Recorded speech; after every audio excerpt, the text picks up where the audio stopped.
What up? It's Golden Spaces, an Odyssey original podcast. We are here with Kariemah, who was just being shady towards me, but I won't tell y'all about that.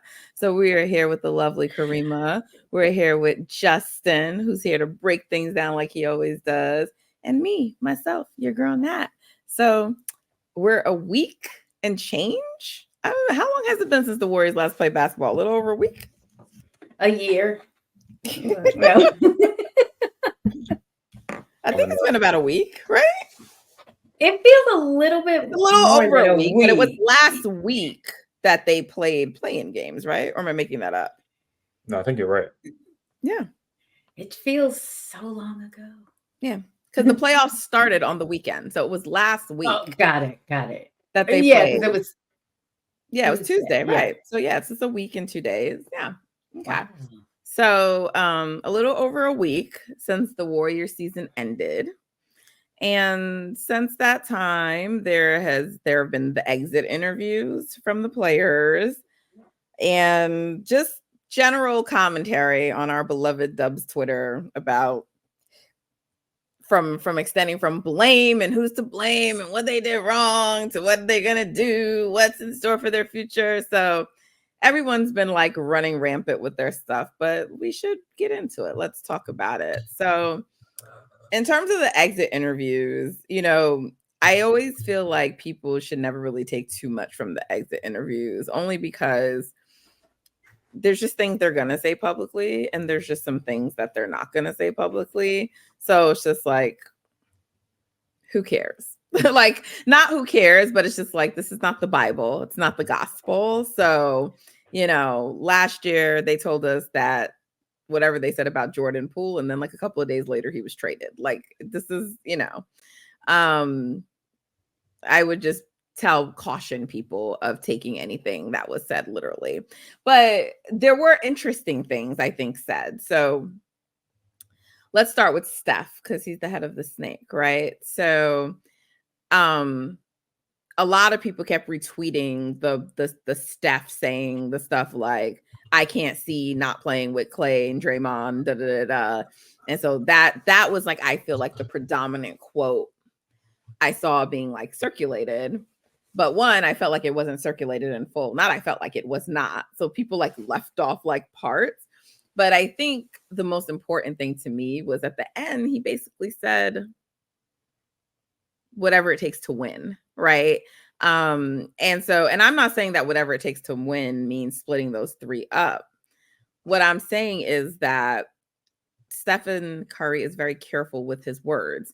And he didn't say those two are untradeable and I can never play with them again. He said, I can't see it. Right? But that doesn't mean that it can't happen. And so he said he wants to do whatever it takes to win. And I believe that if an opportunity presents itself where he believes that will let them win, but if it means that one of those guys ends up having to be traded, I think he's going to do it. I think the org is going to. And you know what? Let me say this. I don't think it matters if Steph Curry's going to do it. I think that Mike Dunleavy is willing to do it. That's what I think. And so I think that he has no sentimental attachment to these players.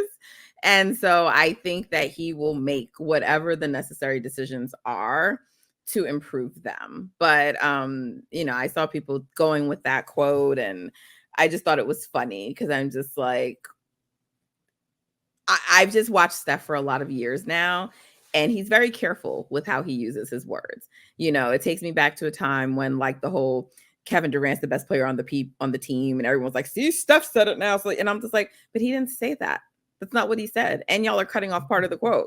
He was like, he's been the best player to this point in the playoffs. Like, it was like a very specific thing. Like, Stephen Curry has actually never even called LeBron James a better player than him. He's never said it.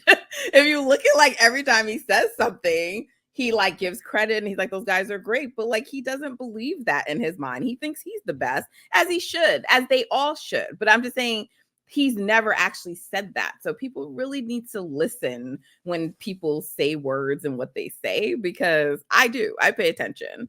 So I thought that was interesting. So I'll start there because there was Dre stuff, there was Klay stuff, but I'm starting with with Stephen. So what were you guys' thoughts on what Steph had to say, and maybe anybody else from the exit interviews? I think in general, I think you can be a little bit optimistic because they all seem like they need, they know that they need some external, help or whatever you want to say. Like, they know that the guys that they do have need to improve, right? The young guys, but they also know, like, all right, we're probably going to have to go grab a piece or two from an external source just to see what we can do to improve the talent of this team, get more skill sets that fit with with the core and whatever the case may be. I think you can take away that they all want Klay back. I think it's just a matter of, like, is it the right deal, whatever the case may be? Like, what does that look like? Right. I don't think any of them are saying, like, Klay's back under any circumstances, but it's like, yeah, it would be nice to have him back and then add some more talent as well. Like, and I'm pretty sure, Dunleavy is willing to part with anybody other than Steph if it has to be that to acquire the talent that they want to acquire. So yeah, I think it's not one of those things where, like, last year it's like, okay, we changed this piece, maybe we're, like, back in the mix. I think it's like we need to, like, actually change things, like legitimately change how we're made up, to see, if we can extend this thing or not, because the current formula just is run its course. So even if some of the pieces are alike than what it's been in the past, there still needs to be a shift in, like, how they play, some of the style, whatever the case may be, like some of the players need to change, like all of that stuff. So I think we can look forward to an active summer, I think, from them. Yeah, I mean, one would hope, right, Kariemah? What do you think? Yeah, I was just about to say exactly. I was going where Justin was going as well, that they have now recognized, you know what, this part of our journey has come to an end, and we need to embark on this new one. We're going to get some different kinds of pieces to get us over that hump. And I think Dunleavy will still consult with Curry on whatever decision he decides to make. And I think that it's really, hey, we can have Klay back. He's just going to have to meet us at this particular number this time out, not this other number that he initially probably thought that he could get or wanted.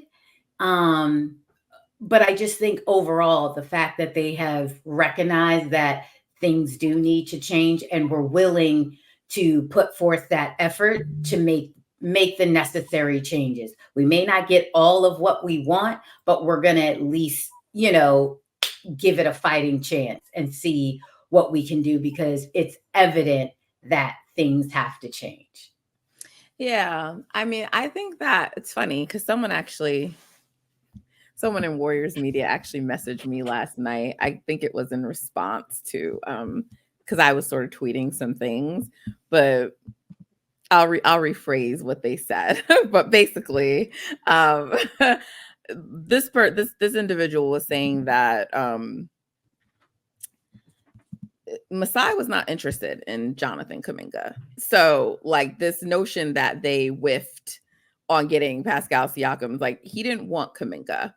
And again, this is one person telling me this. I have no reason to doubt the person, but it's also like, if that is true, they didn't, if he didn't want Kuminga, then they didn't have anything to trade, right? Unless it was like, I don't know what everybody look. Right, like, it's just like, and I'm not saying that because it's like, but when you look up and down the roster, like, if you look at the other trades they made and what he took back for the players he did, Kuminga was really their biggest asset, in terms of, like, a young player who can contribute, and he's a Masai type player in terms of the kinds of players he's liked in the past. So if he really didn't want him, then they truly just didn't have a pathway to getting Siakam, because what else are you going to give up? We know if he didn't want JK, he for damn sure didn't want Andrew Wiggins. That's why I used to always laugh when people are like, Wiggins, and like, what? Like, he's not taking Andrew Wiggins, right? And so this is why I sort of, like, chuckle a little bit when they're like, this notion of, yes, we definitely want to keep the three together. Okay. And I mean, Justin and I dove into this a little bit, and I don't know that I'm totally in line with Justin, but I don't see all the places where they have the ability to make changes, because those are their three biggest salaries. Those are their three biggest salaries. And it's just like, you can move Wiggins. I'm not in the camp of you can't move Wiggins, but I don't think you can just move Wiggins. You're going to have to attach things to Wiggins, like you just have to see like what that looks like. And it's also like, what are you getting back in return? It's not going to be like, we want them to be active, and they seem open to being active. What I'm saying is, I don't know that they have the assets and like the ability to, like, they might be active, but I don't know if it's going to land the kind of player that, like, a lot has to happen that would benefit them, is what I'm saying. Like, you need like one of those situations where like Kyrie Irving unexpectedly some years ago just said, I want to trade and I don't want to be on the team anymore. But that's what I'm saying. Because if not, we know the players that are out there, right? It's Zach LaVine, it's DeJounte Murray. I'm sorry, I'm not counting anyone on Utah as a potential right now. I just don't believe that's real. So yeah, no, I'm not counting Laurie. And then, at least from what I'm seeing right now in the playoffs, it might be Brandon Ingram, right? You're making up your face, but what I'm talking about, players who feel the kind of need of what Golden State may have. No, right. no. I'm not talking about whether we like them or not. I'm just no. I got you. I think months ago, I don't know that we were all thinking Brandon Ingram may become available, but I think that the Pelicans might be willing to trade him. That's all I'm saying, right? Yeah, no, I'm with you. So he might be one of them, right? But like, their other options would have to be someone who we just don't know yet, who's not on the radar, which is possible. I'm talking about like singular people. Like, there might be other options to upgrade the team for sure.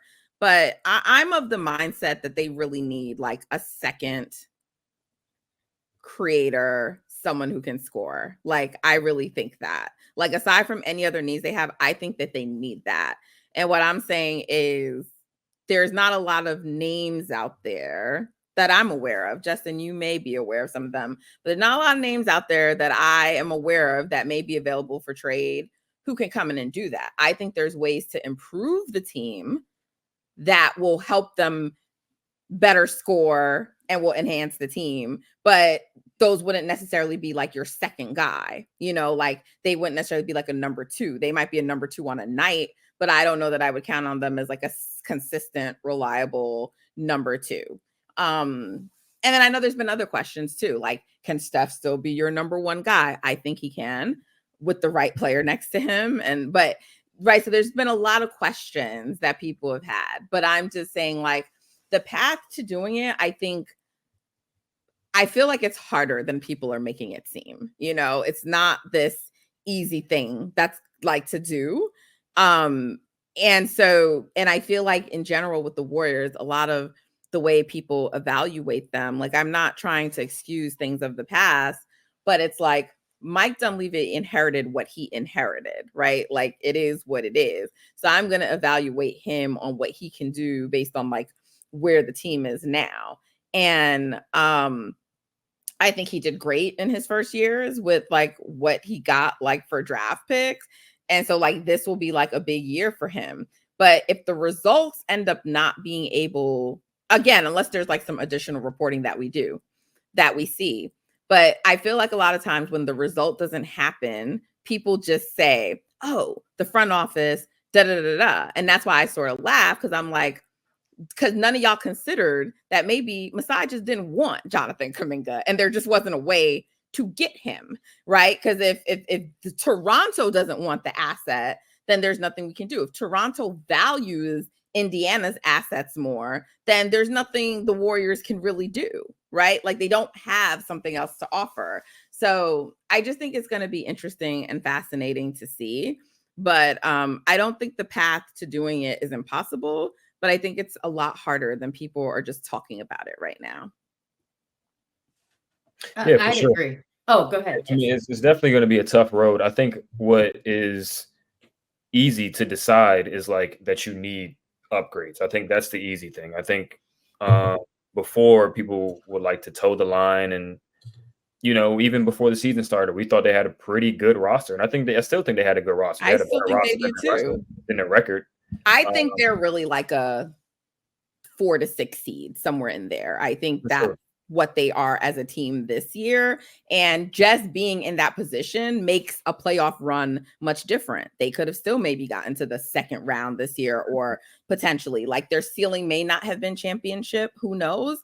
But look, and like, this may have just been an outlier game last night, and now they dominate the rest of the way. But look, the Celtics lost to the Heat last night, and now everyone's already like, oh, see, Celtics, see, they always like bamboozle us in the regular season, and then blah, blah, blah, blah, blah.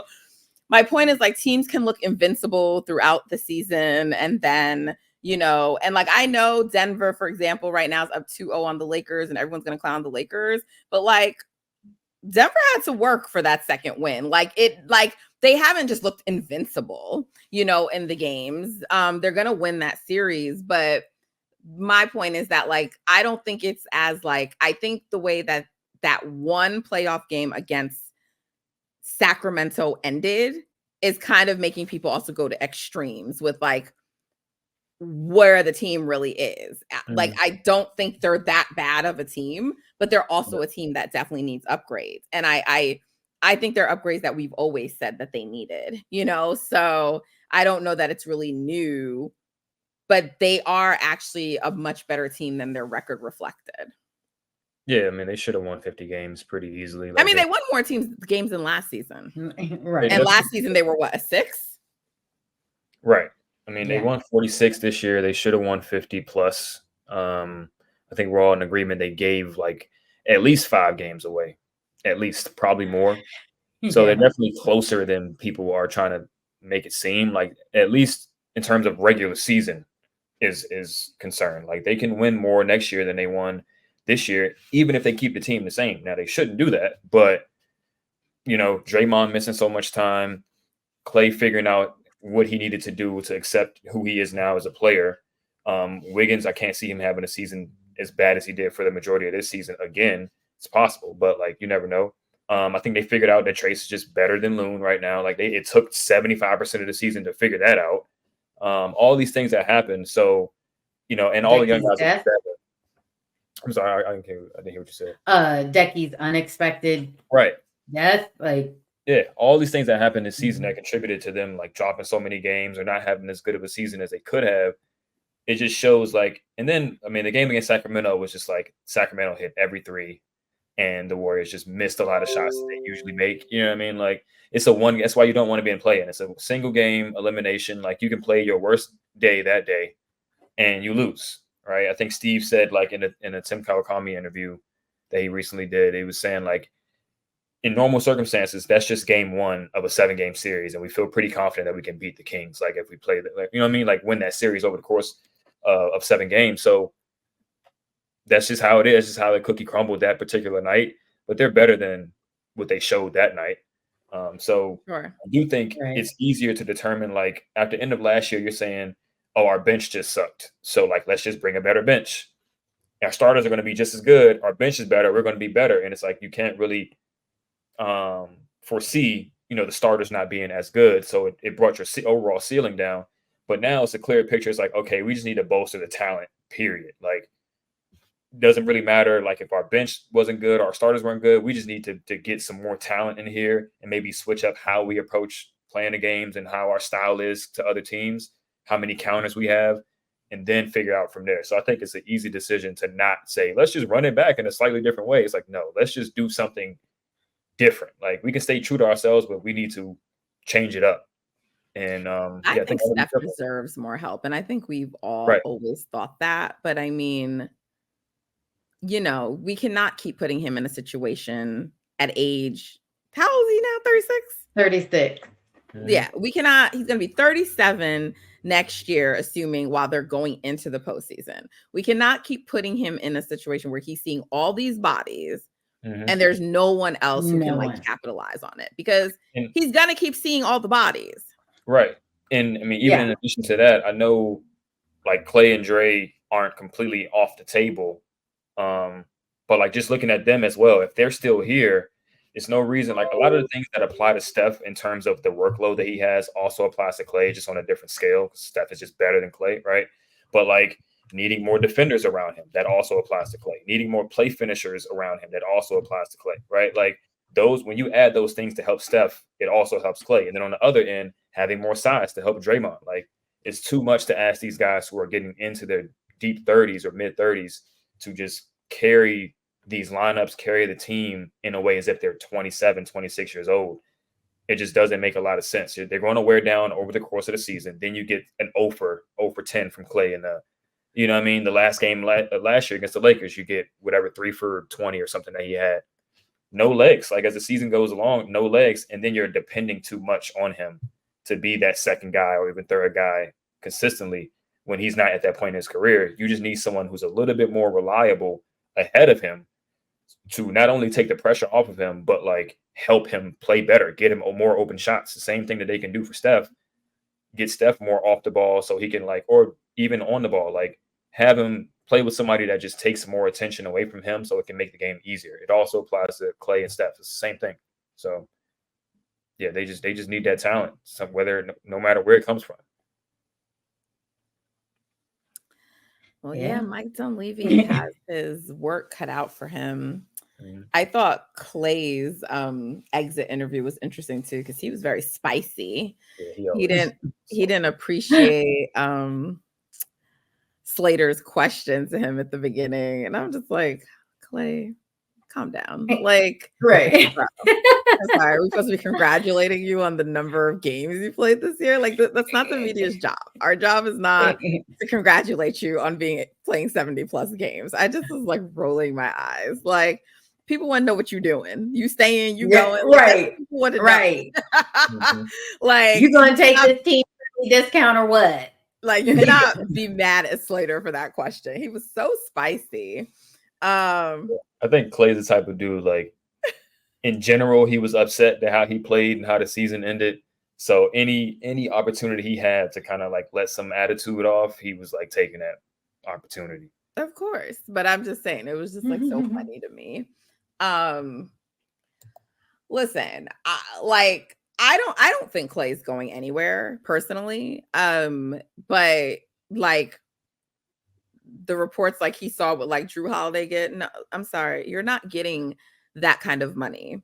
And that's why like I didn't really appreciate the Dre commentary either when he's like sort of talking about like the organization doing right by them. And I think even Klay when he was like could you imagine if they would have like cut me after? So like let's be clear. I don't know that the Warriors need like a round of applause for like sticking by Klay. They didn't have any choice. Like they had to sign him while he was injured. So that had to happen.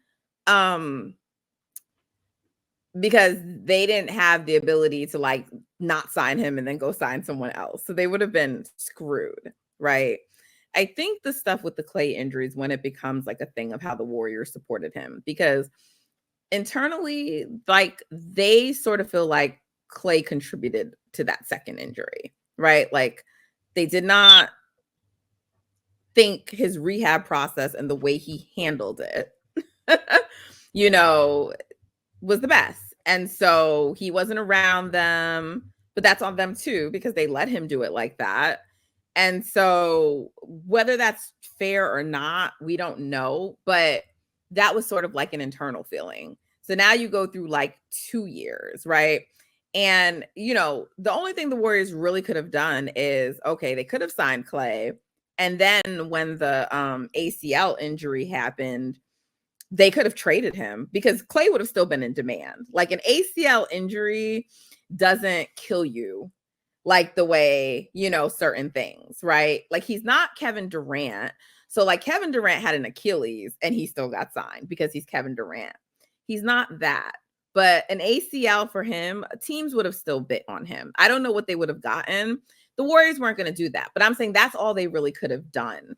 But they couldn't have at that point in a contract year have said, we're not going to sign him. So they had to do that. So yeah, you don't necessarily have to give them like big kudos for that. But when that second injury came, it was so devastating because like it was 2 years you're missing him. And now you definitely can't trade him because people are going to be like, ACL and Achilles. So now, you're really like wedded to him when he just got this big contract or whatever the case may be. So again, fair or not business, injuries are a part of it. And I think Klay's contract was deserved. So I'm not even trying to suggest that it wasn't deserved for sure. But I just think at this stage, when they're in negotiations, I don't feel like Klay has leverage to be like, I'm owed this. No, it definitely doesn't. You're just not. You got what you were owed in that second contract. And like now it's like you deserve to be paid what your current value is. And I don't know how that's determined, but Orlando might be able to offer you a lot more money, but they still can't offer you everything that the Warriors offer you. That's beyond money, just your comfort level of like where you live, the camaraderie and things that you already have with teammates. Because guess what? You won't be able to like throw little tantrums and stuff when things and you go to a new team. They're not going to care that you're Klay Thompson from the Warriors and that you're just not going to have that luxury.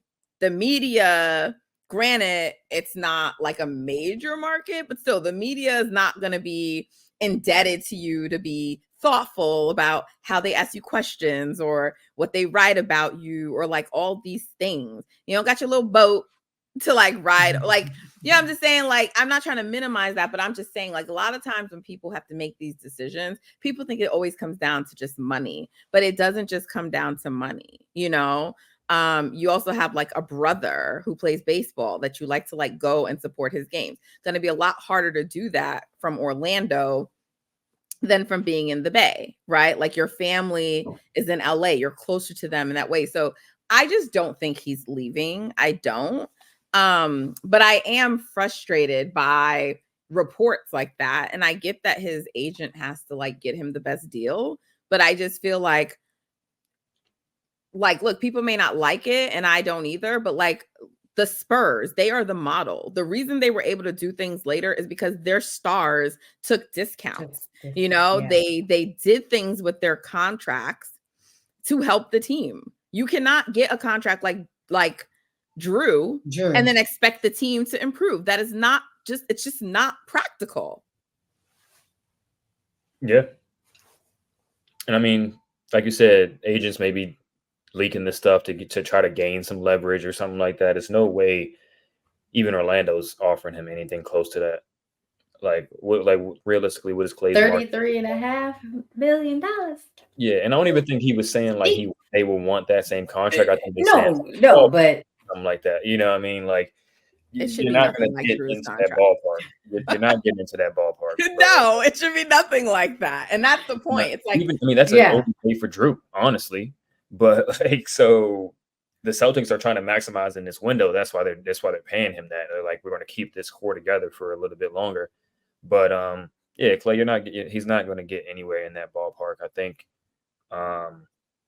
Orlando may be the only other suitor that can give him any type of decent money. But like you said, all the other factors included, just doesn't make sense for him to go.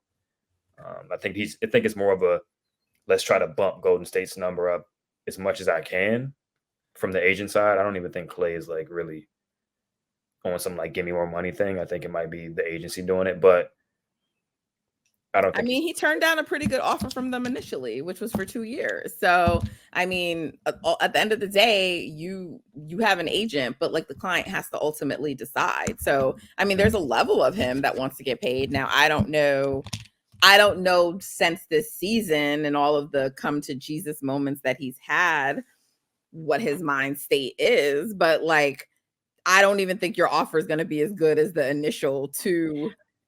What was it, 248? 2 for 48? Yeah, no, I don't even think it's going to be that anymore. He might just want another year tacked on, honestly. So, which would make sense. Just wanting a little bit more security instead of 2 for 48, maybe like 3 for 58. You know what I'm saying? Like 3 for 60, something like that, a little lower. I don't know. Listen, There's 2 years left on Steph's deal. Like, I don't personally, Draymond's contract was too long, in my opinion. Like, they don't need to have contracts that extend past Steph's, even though I think Steph is going to get another contract. I just don't think that they need contracts that, extend past Steph. So, like, Bob was much more connected to these guys than Dunleavy. So, I don't know what it's going to be, but he didn't play himself into a better contract. I'll say that. So it'll just be interesting to see what it's going to be. What do you think is the right annual range for him? I mean, it's whatever the market decides, honestly. I think like the going rate for a starter is probably somewhere in the 20 million range. I think he's still a starting caliber player. I don't think he necessarily should be guaranteed a starting spot next season. But most teams, contending teams at least, they have multiple guys who are making in that range, right? Like 20 million or plus. Unless you just get a guy that maybe got a contract a few years ago and then just leaped beyond their contract number. I mean, we can look across the league at any contender. You're going to have like at least 5 guys making 20 or more. Unless something drastic happens, we know Klay is not starting. So, like, I don't think it matters to the Warriors, honestly, whether he's a starting caliber player. I largely think this whole push to keep him on the bench this year was about what's coming for the future. I don't think it was necessarily about what's best for the team this year. I think it was like, we need you to wrap your head around the fact that, like, for our future, you're going to be coming off the bench, So again, like, I'm not saying that's right or wrong. It's not up to me to make those decisions, but unless they just don't get anybody, their plan is to bring Klay off the bench. So now how you pay him is a different story. Like, I don't know how 6 men around the league are paid. And obviously Klay has a different equity as, someone who's won with the team and all these things, but he's not going to be a starter. Like, that's just the reality. And that's also not just about like what his level is, but that's also about like how many minutes and stuff they're going to play him and utilize him. And so, I don't know what kind of number they have in mind for him, but I'm going to be interested to see, because I also think that they, I think they overpaid for Draymond too, but and Draymond didn't play most of this season. So like, based on the numbers he put up while he played, you could say like, oh no, his contract's reasonable, but he missed a quarter of the season, and he still has that extra year. And it's really like, we know Draymond still right now is the second most important player on the team, but it's just really about and he has 3 more years left. Like, what kind of player would Draymond be in 3 more years? Now, that last year is an option. I don't think anyone is I don't think there's going to be a market for Dre then. Could be wrong. So I feel like he's definitely going to pick up that option. But, it'll be an expiring contract, so they'll have the ability to trade it. But, I always thought like his contract should have just aligned with ending when Steph's ended. He honestly might retire without picking up that option. You think? He might have just wanted the option to play another season if he wanted to, and be like, man, I don't know. It's like, pick up my option and play another year. He's a money person. I was just about to say, he is money that's there for money great. And listen, and Chris Paul's been in his ear. No, but still, Chris Paul has been in his ear this entire season. So he's staying for that 4th. He's going to get. He's opting in. Whether he's exactly a different story. I mean, I think, but he's getting the money. They made it a player option. I think so. It's like, it gives you a 4th year. You have the choice, but I think everyone understands that when you have a contract like that and it's an expiring, like, you might get traded. Mm-hmm. And yes, it would suck, I guess, in theory, if he got traded and his last year wasn't with the Warriors, in theory, but that's why it was set up like that. See, I mean, how old would he be? Old? No. Wait, is he 33 or 34? He is currently 34. He just turned 34 in March, which means that's next year 35, and then 36, and then the player option would be age 37 season. Just don't know if he wants to play that long. He's made it. He's been like, I'm got a few more years, and then He's I'm out. been kind of vocal. But he doesn't have to play that long, right? Because at that point, if he's opting in, he's not a player that they're going to be utilizing at that point. He's just not. So you're talking about someone riding the bench, or you're trying to trade him, and someone's going to want him because he's expiring. Whoever needs that, So he it's going to be one of those things where he's not playing. It's like you just getting paid, but you're not playing. I don't think he's gonna have to play. That's collect the money. Even if he opts in for Golden State, what is he gonna do? You're just not gonna be leveraging him at that age. Mm-hmm.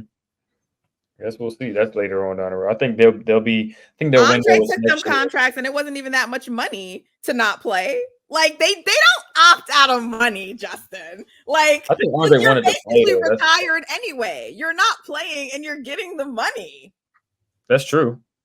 I think Andre wanted to play though. He just I think Andre did. I think he wanted, give it the last hoorah. He did. He did. Unfortunately, he don't. But Andre also knew he wasn't going to be the same level of contributor. For sure. Yeah. Right. But I'm just saying, if the Warriors, remember, they left it up to Andre about whether he was going to come back again, which I thought was ridiculous. But if he would have said he was coming back again, even if it was a measly vet minimum, he would have taken that to just be there and counsel guys. That's my point. They will always take the money. Maybe. Yeah, they would. They would. Who's the player that's walked away from it? And I'm not saying it's never happened, but I mean, I remember David West foregoing money to play on a contender because he did give up a lot of money to do that. He went to San Antonio first. And when it didn't work out with them, he had the chance to come to Golden State, but he chose San Antonio. But then the second year, he came to the Warriors and he got his championship. Because I remember thinking he was crazy. I'm like, bro, just finish the last year with Indy and then move to a contender. But he wanted it badly. And look, he did it. So, but he did that to go win with a team. But Trey has already won. They've already done that. But I don't know too many guys who just walk away from the guaranteed money. That's true. And Draymond definitely doesn't strike me as one of those players. Homie already has the money counted and he spent it already, but and I think Klay's number is, for me, I think it's going to be closer to 20.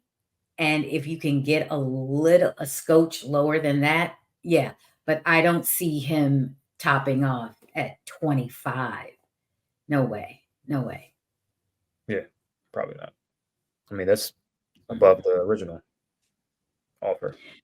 Yeah, but still, I'm thinking, look, 18 and a half.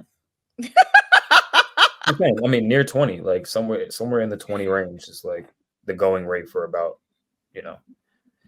his type of player. I mean, you got to look at other guys across the league that does kind of what he does, right? What does Grayson just get? Didn't Grayson just signed that contract? Why do I feel like 138 or something like that for 4? But I could just be misremembering. But I felt like there was a 1, there was a 3, and there was an 8 in there. But I don't know. Let me see. He just signed something. He just got 4 years, 70. Still, that's about 18 a year. I see 138. Who am I just thinking of Drew? I guess that atrocious. So look, a lot of decisions to be made. We don't know what's going to happen. I'm just watching the playoffs to see what other potential players are going to be available. It looks like Paul George is going to hit free agency. He might. But I mean, I think the list of players don't have the ability to sign him. They don't have the ability to straight up sign him. Who, the Warriors? Yeah. Yeah, no team does. Yeah, that contract no is team in the crazy. NBA has money. No team in the NBA has money other than Orlando and maybe San Antonio. Everybody else is over the cap. So what do you think is Paul George's plan? If the Clippers aren't going to pay in, is he going to opt in for them to sign and trade him? Has to be. There's the only way players can move now is trade. Nobody leaves in free agency really anymore. The last teams that really had money to do that was like Rockets, and they threw the money at Van Vliet and Dylan Brooks and stuff. Like the Kings might have a little bit of money, but nobody has like max slots anymore. So I should be rooting for the Clips to like bomb out now, because then he's like more discontent. We should be rooting for the Clippers to lose. We should be rooting for we should be rooting for the Pelicans to get smacked. We should be rooting for who else? Pretty much every team. Like we need Cleveland to get smacked. We need who's the focus from Cleveland? Allen still? Allen, Spider is out of there. He might just try to force his way to New York eventually still, but like you never know. The list is actually pretty long of players that they can potentially go after. Who else is still playing? Well, he's not playing, but what about Mikal? Mikal's out there. I mean, Levine is still a name. DeJounte's still a name. Yeah. Cat is potentially a name, depending on if the Timberwolves get smacked in the second round or something like that. That's money they got to pay him. I don't feel like the Timberwolves. The Suns get smacked. AD might want to come back. No, I'm just playing. I feel like the Timberwolves. I feel like if Cat gets traded, that's not going to be a this summer thing. You sure? What's their number? I only say that because like they really do seem to have something cooking with that squad now. Yeah. I feel like they're gonna want to, because like he got hurt, and then I don't know right now if he's like at full, so they might want to like give it another go round. That's true. I didn't look at it that way, but now that you're mentioning that, I mean, because even when he was playing prior to the injury, they were still moving along nicely. They were figuring things out. You saw, but you could see how they were. And then, him, though. Yeah. No, I'm saying like prior to his injury, they were, when he was there, they were gelling. Yeah. They were really, putting on a show. They haven't really figured out how to play next to each other, and that was like always the big question with them. Yeah. Did Mike Conley just sign a contract extension for the Wolves? I feel like he did. He's gonna make like $10 million a year. The thing with the Wolves is like a lot of guys' money jumps next year. So Cat goes from 36 to 49. Ant-Man goes from 13 to 35. And Jaden McDaniels goes from $4 million to $22 million. Right. So no, they're eventually going to move one of those guys, but I'm saying they might want to try it for 1 year to say like, okay, all in, all these people are here. Let's see if we can get this while we're paying all these guys this money. And if it's not working or they're not having another, because they were basically the 1 seed. You know what I'm saying? Like if Cat doesn't get hurt, they probably hold on to the 1 seed. What if they crap out in the second round? Do you feel like they'll still kind of, hey, let's just give it another go second ahead. round is a success for them because they really haven't done anything before That's that. True. And That's like, true. who are they going to see in the second round if they get past the series? OKC, right? Or whoever, Denver, right? OKC's first. They see Denver. It'll be Denver. Yeah. Oh. So they would see Denver next, and they've been a good matchups for Denver to this point. So like, let's say they take Denver like 6 or 7 games. Then that's boding a bit like better. taking Karl Anthony Towns away from that isn't going to make you better. Sure. Yeah, but you got to think about some of these owners they ain't spending just for sure. They're right. They're looking at that number of, well, he's about to like, we got better, but I'm really not trying to pay this tax. Like some owners are like that, most. Absolutely. I just don't know if the Wolves owner is one of those people. Right. So we just got to monitor it, I guess. Like if he's available, that's another guy they should probably go after. They should, but do they, Cat's a little soft though. I was gonna say his whole temperament. I don't know that he fits too well. Him and Draymond might be flashing. Him and Draymond. But you know what we thought that with little Chris coming over, and I didn't think that they worked it out. They're both. I thought they were both assholes. Hothead. I thought they get along just fine. Oh wow! Yeah. I didn't think that they would initially, just based off of their beef, just playing opposite each other, so I just thought, ooh, this could get a little tricky, but they're also similar. They're Chris is little. similar as far as Chris is temperament. little, but he has a very different personality than Kevin Durant. Like, he'll tell Draymond what he could go Right. do with himself. Yeah. I think Dre is cool with guys that like have also had that same Will type of challenge fire him. to him. Yeah, it's the Yeah. guys who like cower away a little bit, be a little bit, for lack of a better term, softer. I think those are the type of dudes he kind of don't really mix with well. So That's why Cat maybe not gotta Like, keep right, that he big wouldn't even voice come with out him. his face to say to Chris Paul what he said to Kevin But- Durant, which is crazy, Yeah. but he wouldn't. right. I He agree. definitely I wouldn't agree. fucking definitely wouldn't punch him in the face. No. And Chris Paul would try to fight him back. No Oh, he would. hesitation. Zero hesitation. He might swing low, but he would definitely try to fight him back. Oh yeah. Exactly. Yeah, so I mean, look, it's to be Pelicans. determined, but like, okay, so we've thrown out a lot of names, right? I know that you would love Lori, but I'm taking Lori off the table. So Yeah, I don't think Utah has given him up. So Oh, of go the ahead. other names that we've thrown out that are on the radar, and maybe there's some that I didn't throw out because I can't keep up with Justin. He has all kinds of like trade proposals and shit, and I can't keep up with all of them. But who would you like, Justin, that you think is feasible for the Warriors to get? Feasible, and I would like probably DeJounte. I think he's the most realistic player to acquire. It's obvious that he was on the block at the trade deadline. He just didn't get sent anywhere. What is Atlanta doing? Are they blowing up that team this summer? I have no clue. I mean, it looks everything looks like that's what they want to do. Mm-hmm. Who knows? Because I don't know if Trey actually vibes with Quinn. Do they have picks in this draft? It's not a great draft anyway to start a rebuilding. Let's look it up. Yeah, I don't know about that one though. But they appear to want to shake the table. They do have 2 first-round picks. So this might be the time to blow it up. You know, you got 2 young guys coming in. I think one of them obviously is a lottery pick. So yeah, I will go with the DeJounte. I think they just have a deficit of downhill rim pressure off the dribble. The void of Jordan Poole is still there, right? So you got to fill that void. I think that's a formula that does work with the current guys. It gets Steph open shots more because you got somebody defense has to worry about getting to the rim. Help Steph with ball handling responsibilities.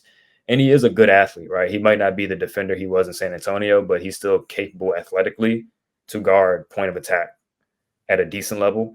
And if you put Draymond plus more size, whether it's Trace or another center there ahead of Trace, then that just helps the defense more. It takes more pressure off DeJounte to be a lockdown guy. It's just like, okay, let's just shade him into some help, shade him into Draymond or whatever. So yeah, I think DeJounte is the most realistically attainable guy that can actually make a difference if he's added to Golden State, for sure. And I was just gonna say, with Murray, if he were to come over, yeah, he's not that. Defense isn't like really his forte. However, I feel like when you surround people who do play defense and really make it their mission, that kind of like seeps into the other players to be like, well, you know what? I can, because it's all about effort anyway. And I just think he's in the mix with us, that he'll become a better defender. Like he'll actually turn that side of him on, opposed to what he's doing in Atlanta, where he may not actually be showcasing that. I'm pretty sure he was all defense at least once in his career. He just like got to Atlanta and it's like, man, Trae Young ain't playing on defense. Why would I play defense? Like, right. You know, so yeah, I just 18, about 6-7 years ago. So it's like it's in him. Like you can play it, and I think you come to a team that actually is like prioritizing defense as well. It kind of just like, all right, I'm gonna step up too. Mm-hmm. So I think he could work, but that's, hey, if Atlanta's willing to do the dance. But DeJounte wouldn't be enough. So let's keep working this. So you get DeJounte. What do they give up to get him? One of Wiggins or Chris Paul, either one, in my opinion. I mean, the Chris Paul thing is like you have to guarantee. I mean, something has to go with one of those guys. Like it's Wiggins or Chris Paul for salary, but what else are they giving up? I don't know if it's just the pick. It could be. Yeah, because I'm like both Wiggins and JK for DeJounte. I probably wouldn't do that. I don't even think the money would work in that case, but I would try to attach a pick. If you have to take protections off of that pick, I would do it. Honestly. So I mean, I would do Wiggins in an unprotected first. Wiggins' contract is financially better than his, right? Wiggins? No, it's about the same. It's about the same money. What would be their reason for doing that trade? They get that unprotected first, and they get a wing instead of like another guard next to Trey.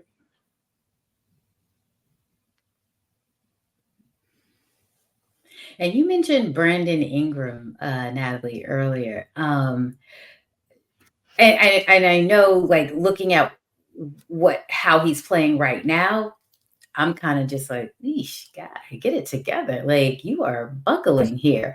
But I hadn't thought about him before. But he looks like he could be somebody that we could use. But I don't know. I'm kind of like on the fence with him because he just seems like maybe you don't really have it. Well, he hasn't played though. I mean, he was out for a long time. So okay. I feel like he just returned for their final play-in game, right? Wasn't that when he came back? Oh yeah, that's true. Mm-hmm. That's true. Yeah. No, so I mean, I just feel like, huh? Yeah. I think the last game of the season, not the play-in, but yeah. Yeah, I just feel like people gotta give him a little grace. Mm-hmm. For like not everyone can like just come back from being off and like just get back playing into like the way that they were. But I still think Brandon Ingram's a very good player. Yeah, I think Ingram, I mean, it's when I'm looking at these players, I'm thinking of how can they be boosted when you put them next to Steph, right? Like there's very few guys you drop them in any situation and they're just going to go out there and be dominant. I don't think DeJounte is one of those type of players. Like he's going to be good pretty much anywhere because he's a near all-star level player. Same thing with Brandon Ingram. They both made an all-star team before, but it's kind of like the perfect situation can get them back to like more consistently all-star level, right? Like BI next to Zion looks a little bit better because he has somebody who he can pass to more consistently, somebody who just draws more defenders than he does. It's like if you put Brandon Ingram in a lot of the positions that Andrew Wiggins is in offensively, where he's kind of like, he wouldn't be the third thought of the defense, but he would be less than the first, right? Like the very best defenders of the other team are definitely not going to be on him. He probably gets to cook a little bit more, like playing some more space. The only thing about him is like defensively, what do you do, right? You got to get somebody that can really defend point of attack if you bring him in. Like that's just how I'm seeing it. If he's starting at the 3 and Steph is at the 1, Klay's coming off the bench, you need that starting 2 to be a legitimate good perimeter defender because you don't want BI or Steph guarding the other team's best perimeter guy. So that's how I would view it. But offensively, I think he has a lot of tools that they can use. Thank you, Justin Luckler. Legs on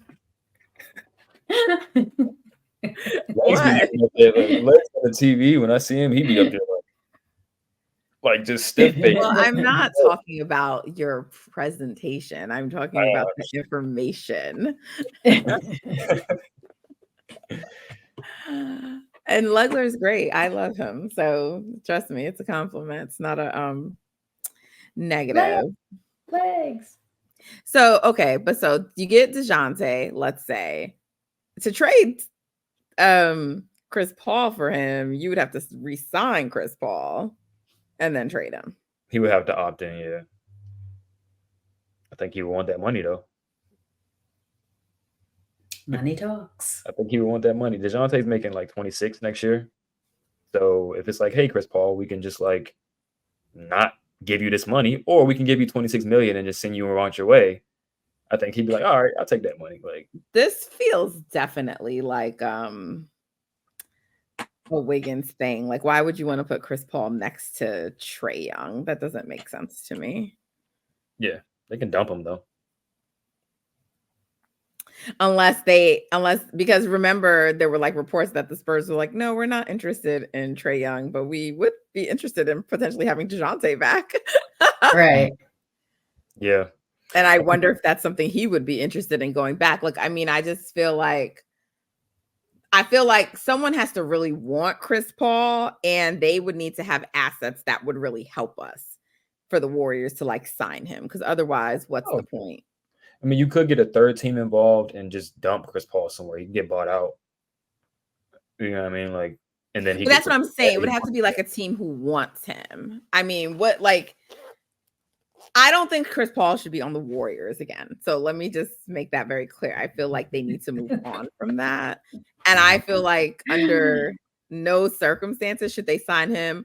They should only sign him with knowing like there's something in place they're going to do. Like, I don't feel like it should be like, let's sign him and then try to figure it out. Because now you're on the line and committed to that money. And then Kerr is going to want to, Yeah. The issue with that one is like they have a deadline that may be sooner than when they would want to then they can make a move. That's the only thing. I think it's like June. They all talk. They're talking. Yeah, true. It could be something already lined up way ahead of time, and it's like, okay, yeah, you win, whatever.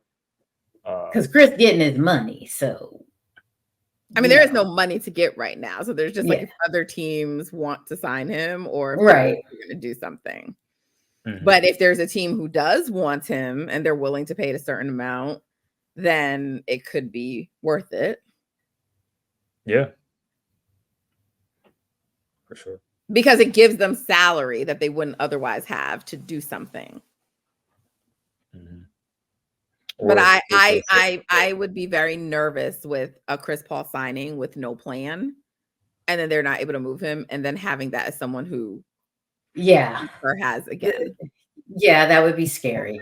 That would be. Why are you laughing at me, Justin? No, I was just laughing. That is funny, though. I don't think you're wrong. I'm just saying that is funny. Like, yeah, him having Chris Paul again would not be the best idea. Do you think Chris Paul should be back on this team? No, I didn't think he should have. Once he broke his hand, I was convinced he was done playing for the Warriors, and I was happy about that. So was I. Not about him, like, not the hand. Let's clarify. Yeah. Not just the injury. Look, we can't use him now. See, nope. I just thought he was not making it past the trade deadline, and he did. And I was like, well, we here now, but we're at. But he made it past because they really believed in him, and not just Kerr. Draymond. Right. Draymond regularly. Yeah, because, we don't have Chris Paul right now. And I feel like maybe not to the same degree, but even Steph, there was this like Chris Paul thing with them. Mm-hmm. Yeah, and he definitely but he did improve. He did. A decent player for them. It's just like not what they need in that salary slot. And Steve overused him. And it was one of those things like if you're going to pay a player this amount of money, when you put him next to your best players, they need to boost each other. Right? It shouldn't be like, oh, yeah, we're winning the non-Steph minutes. It should be like, yeah, we're winning non-Steph minutes and we're destroying teams when he plays next to Steph. That's how it should be. Right? But that's not how it was. So, bro, got to go. Like, sorry. All right. We'll get paid. So let's finish this because I want to wrap ideally. But so you get DeJounte. Let's say they get DeJounte. Trade Wiggins gets DeJounte. Let's just say if this works. How are they getting their big? Chris Paul. Chris Paul is an expiring. That's the biggest draw to his contract. He's expiring, and then you can attach a pick to it depending on who the player is. I don't know who that player would be. But whether it's a big or it's a forward, I think from there, like if you acquire a player like DeJounte, you say, okay, Wiggins is gone. You can make one of two choices. You can say, well, okay, Kuminga's now our starting three, and we're just going to hope that he makes that leap as a shooter, as a passer, and all the things that Steve was talking about. Or Trace is our starting center. I think you have to pick one of those two to be your starter for next season and then upgrade the other guy,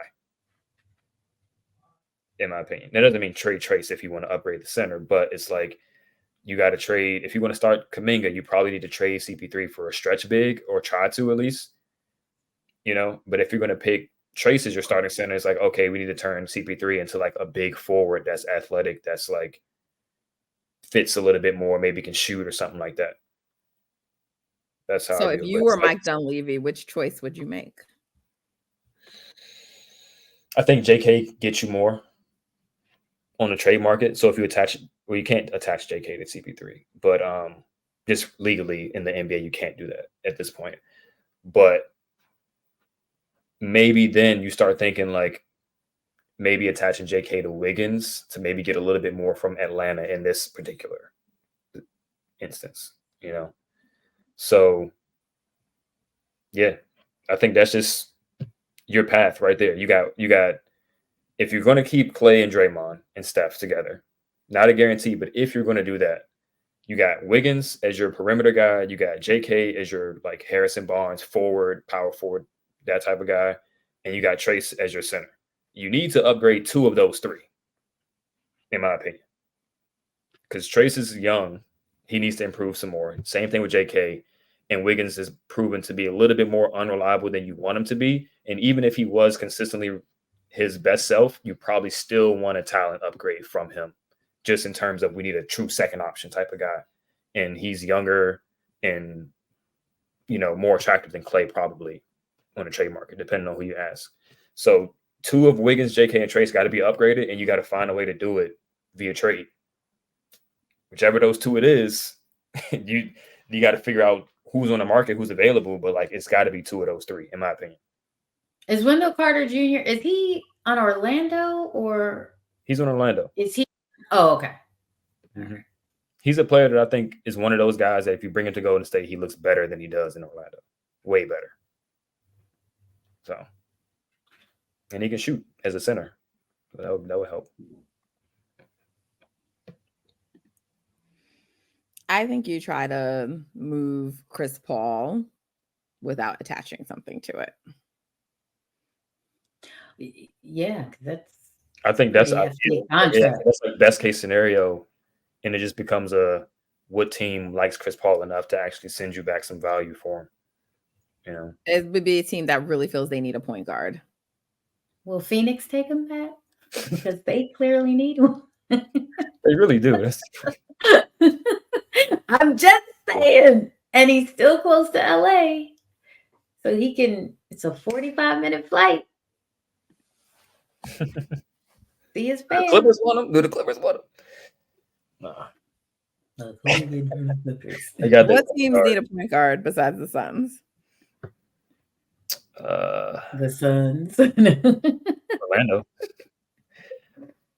That's what I was going to say. Doesn't Orlando need a point guard? They need guards, and they need players that can shoot. That's what they need. Chris Paul can't really shoot like that no more. But who knows? He'll organize. He's now come off the bench. So maybe teams will look at him as like a backup point guard if he's willing to take that role. That's not 27 or whatever, but it's like it's still probably like, a $15,000 job, maybe 15 to 20,000 million. Are you talking about million? Yeah, I'm sorry. Yeah, 15 to 20. Right. So it's like if he makes himself like a Connolly, like Mike was right like this. I mean, Mike has a little 3-pointer, but I'm just saying, like, he was not like a shooter. Mm-hmm. But teams keep giving Mike Conley contracts because he like keeps having value in that way. Right. Maybe the Bulls look at Lonzo and say, man, he ain't never playing again. And they want Chris Paul. Ooh. I forgot about him. Mm-hmm. And who are they getting back? Big Vooch. Let's go. He can't play no defense. DeMar. No. I That's what producer said, DeMar. I had a pass getting Vooch years ago. When I said it, people laughed at me. I always thought they should have tried to use Wiseman to get Pooch. Yeah, now it might be a little bit too late. Not Pooch, but Vooch. Gucci Mane. I did. I feel that Vooch might be valid though. I'm not gonna lie. Vooch might be. Well, it's one of those like, all right, he ain't gonna play that defense, but he'll try. He'll definitely be an upgrade to Sarge. Offensively, he's a definite upgrade. Any rebounds. Yeah. It definitely helps that there are a lot of people who still really value Chris Paul much more than we do. So they might, If the Bulls want to give us Caruso with Vooch, I'd definitely take it for Chris Paul. Okay.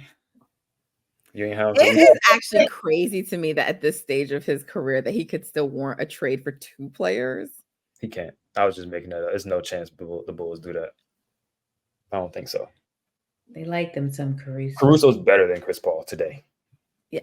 I feel like Chris Paul to me is, I can't really see a team wanting him to be their starting point guard, but I could see a team wanting him to be their backup point. Yeah. Like someone who's going to have real rotation minutes. So that's what I'm saying. So I feel like that's more the 15 to 20 million range. Yeah.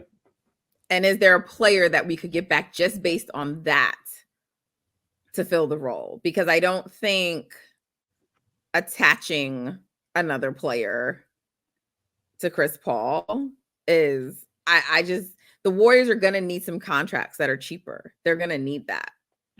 You can't attach a player to Chris Paul. Yeah.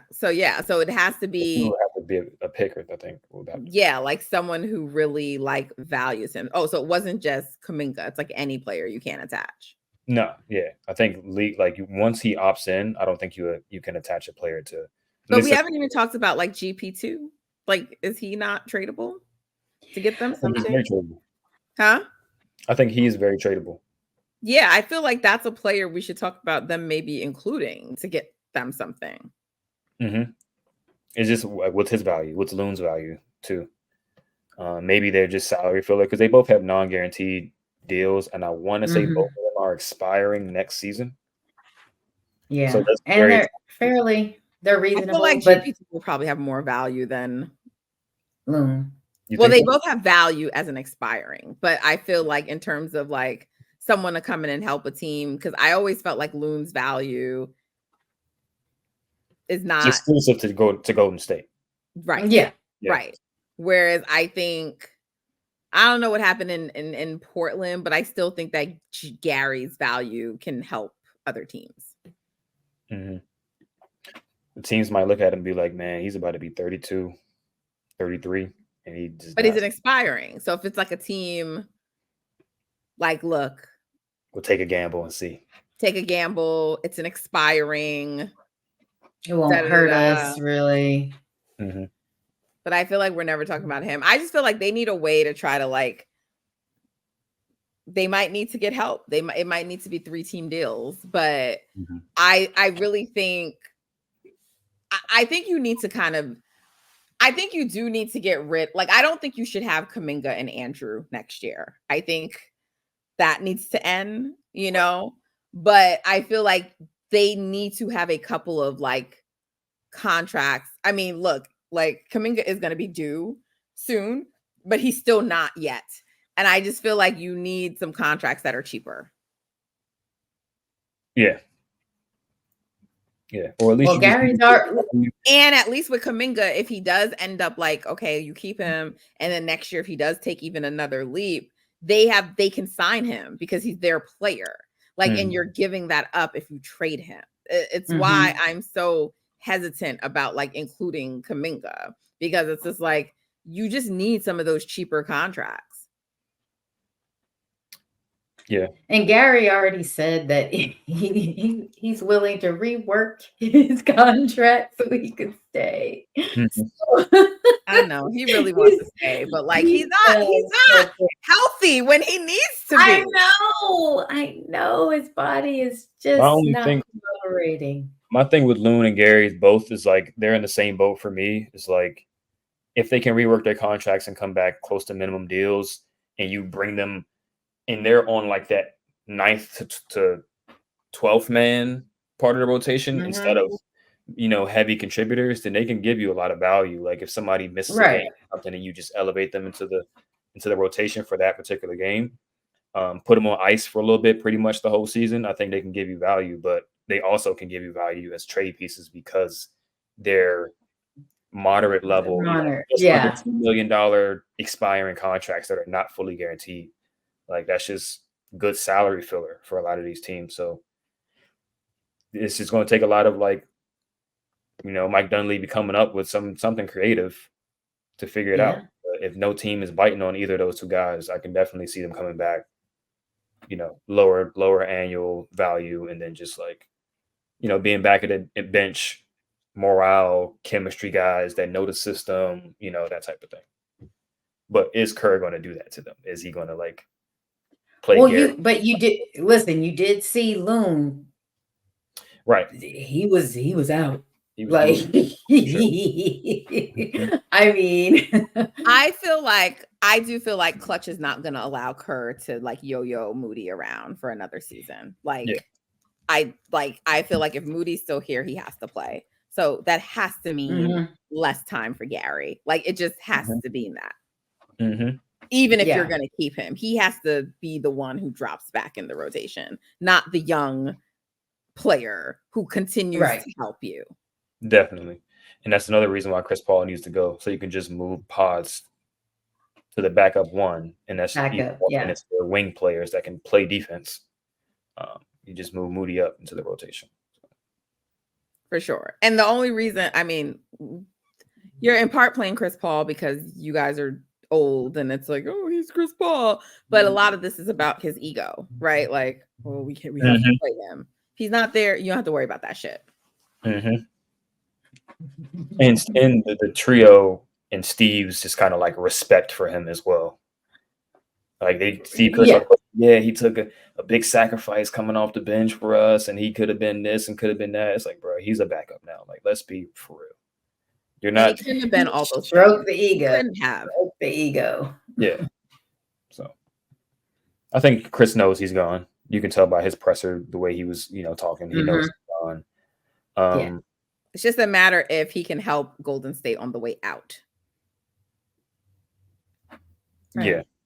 I mean, he had a lot of nice things to say about the organization. Because honestly, if you can't leverage that contract still to help you on the way out, it does become a lot harder to upgrade the team. As Justin would say, for sure. That was one of the main reasons why I also wanted them to trade him before the deadline. It was largely because of that. It wasn't even about who they would be getting back. It was about having, the salary. Facts. So I hope that that's their plan. But again, some of that requires Lacob being okay with paying. And that's also been a barrier, which is why I'm just I feel like the players themselves, the coach, the ownership, everyone needs to have a come to Jesus. It's y'all want to improve, but then you keep saying these things that can't change or you don't want to do that are strong barriers to you guys improving. Yeah. Second aprons and this and that. So second apron. Yeah. So I just, we'll see what is happening in the background, but it's gonna all be very fascinating to watch unfold. I mean, I think the most important thing to take away is that there seems to be recognition that they don't have enough, that their core is not enough anymore. And so they have to change that. Yep. And you're not going to change that on the margins. You have to change it by bringing in, it may not be a Kevin Durant level player, but you have to change that by bringing in a legitimate player. Yep. Yeah, I mean, I think they need that, and they probably need to tweak the margins as well. But mostly, it starts with that. Right. Starts with that. If you can land a big fish, let's take the medium size. Because if you get something, medium size, if you get something and someone else likes the move enough, then that helps you to get some of those other moves on the margin. Yeah. Because right now, you're not going to be able to get the moves on the margins so people see what you did at the top end. And I don't know off the bat, truly, like if they get a DeJounte Murray, I don't know that a lot of people are going to be like, ooh, Steph DeJounte Murray, yeah, another word. They're not going to believe in them anyway. That's not a name. The only name that's going to make them do that is Giannis. If Giannis says he wants out, not only Giannis, but you get what I mean. It's a player of that magnitude. If somehow, Giannis is like, I request a trade, and the Warriors find a way to do it and pair him with I request a trade. The free agents will be running, right? Like they'll be running. Right. Like, sign me up, vet deals, right? We know that. And I hope everyone understands that if Giannis says he's coming, there is no longer a big three. One of those guys are gone. I just hope everyone understands that. Like Klay and Dre won't still be there. Why are you laughing at me? No, I'm in agreement. That, right? No, I know gets it, but I'm just saying, like people listening, like right? No, like that without giving up some stuff that will break your heart, but you have to do it. So yeah, so I mean, we'll see. And we keep joking about the Giannis thing, but it's because like I just don't see the Bucks making it through. Like I someone's asking for a trade from that team. I mean, I don't think it's actually Giannis who's gonna ask out though. Even if this blows up, nah, I don't think he can't. Like, I mean, you could do what you want to do, but if he does that, it just doesn't look good. It's like, homie, you forced your way. Never asked to go to Milwaukee though. That's fair point. That's right. He did want to go to Miami. That's true. So I don't know. Giannis, I just don't see him being the one, but somebody else. Why do y'all believe so much in Giannis? He's not the person who people make him out to be. He's not humble. That's a fake act. I never said he was humble. I'm not saying he is, but like, why? No. Because he talks about loyalty and all the bullshit. No. For some reason, I just don't see him like asking out after the same guy who just helped get his coach fired. I think like there's a lot of people who don't see that in Giannis because of like, he's like, yeah, like, he puts on this act because I think it's an act. But I think he's pretty ruthless, right? Didn't he not sign with the sneaker company because they wouldn't sign his brother? And I mean, like, that's fine. Like, I believe in Black nepotism. I'm not knocking it, but I'm just saying people try to say he's kind of cutthroat. Right. He's this humble, selfless guy. Like, he's not Steph. That's not who he is. Yeah, no, he's not that. Definitely has weighed in on coaching decisions there. He's had his hand in stuff. So that's why when his whole like, oh, I had no idea Drew was being traded. Really? Because how did you think you were getting Dame? Right. How did you think that was happening? Someone was leaving. Someone had to go. Look, maybe he thought it was Chris. No. But I'm just saying, if you're Giannis, I'm not trying to be funny. If you're Giannis and you look around, it's not working out with Dame. Like you can say, okay, let's try another season of this. Yeah. Right. Middleton, like he missed a lot of the season. He was hurt. Yeah. They're getting older. Like it's like when Bron left the Heat. The Heat were still a good team, but he saw the writing on the wall. That's what I'm saying. Now, Giannis hasn't demonstrated yet that he moves around like Bron, but that's why Bron left. It wasn't because like the Heatles stopped being good. Like, yeah, they lost to the Spurs, but like he didn't have to leave then. They would have still been a good team the next year, but he just saw like where it was heading. So you see an opportunity like, well, look at what happened with the Warriors. They're looking to do things. Me and Steph have always wanted to play with each other. Players talk to each other. What would you prefer? I stay in Milwaukee. He's already brought them a championship. He's already brought it to them. I stay there, or do I leave and go to this bigger market? And unlike the Kevin Durant situation, this can actually be Giannis's. Like, he can take over from Steph as Steph retires, as he ages. That's facts. He's still young You're enough. selling me. You're selling me on him. I'm just saying, like, it is a pipe dream, but I'm just saying these are the reasons why people keep just, Giannis, like why they keep throwing it out there. It's not right from nowhere. It's because there are things that make it like you could see realistically. That's all.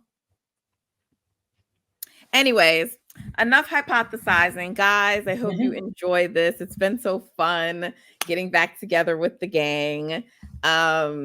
Maybe you'll see us again if there's more Warriors news, or we could just get together and talk a little playoffs. We'll see. It's still the first round. Any surprises to you though, very quickly, Justin, that you've seen in the playoffs so far? Anything surprise you? Not really. I mean, I didn't think the Heat were going to beat the Celtics in Boston, but other than that, everything is going pretty much how I thought it was going to go. I think a little surprise for me is just how poorly the Pelicans look against the Thunder. It just, at least in this second game, it just, I think I expected just a little bit more out of them, just considering how they played through like the end of the season and things like that. I expected a little bit more, and maybe we'll get that as they go home. So we'll see. Hey, the Clutch Awards come out yet? The Clutch. Okay. I'm actually so curious why Warriors fans care so much about this award. I'm like, bro, if it's not MVP, who gives a fuck? Like, why do y'all care about this stuff? Listen, I give a damn about the Clutch Awards.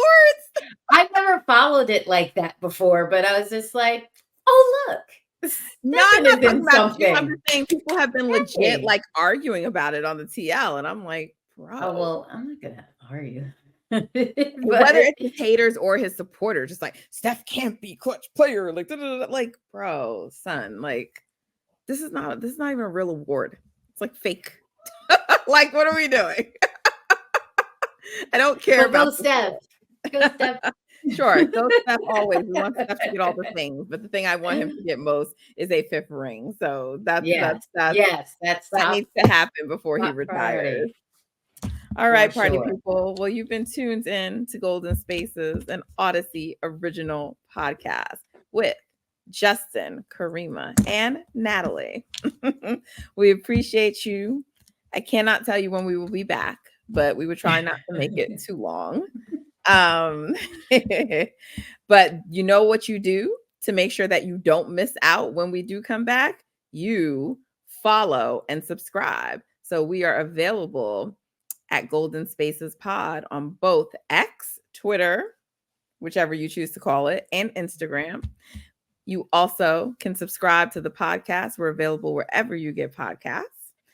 You should also make sure you are subscribed to 95.7 The Game's YouTube channel, where you can get a notification anytime there's a new episode, right? So do all of those things. And while you're at it, make sure you leave us a 5-star rating and or excellent stellar review. We appreciate it.